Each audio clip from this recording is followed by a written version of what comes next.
एक पीस अलग कर लेना है। कपड़ा हमारे पास कम है, आपने वीडियो मुकम्मल देखनी है क्योंकि आपको समझ आएगी, स्टेप बाय स्टेप ही आपको समझ आएगी कि किस जगह पे आपने क्या करना है। ठीक है, यहाँ पे एक पीस को जो है वो आपने अलग कर लिया। अब हम इस पीस की पैमाइश करेंगे कि ये कितने हैं।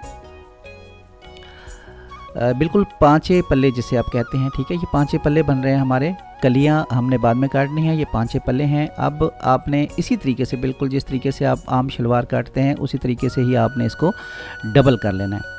ठीक है, और दरमियान में जो है वो काट लेना है इसको। ये 2 पीस आपके बन जाएंगे। जिस तरह आम शलवार के 2 पीस बनते हैं उसी तरीके से ये आपके 2 पीस बन जाएंगे। आपने मैं रिक्वेस्ट यही कर रहा हूँ कि आपने वीडियो मुकम्मल देखनी है क्योंकि आपको तभी समझ आएगी कि आप इतने अर्ज जो है वो आपका 110 इंच जो मैंने आपको पहले बताया है कि वो आप किस तरह जो है वो बना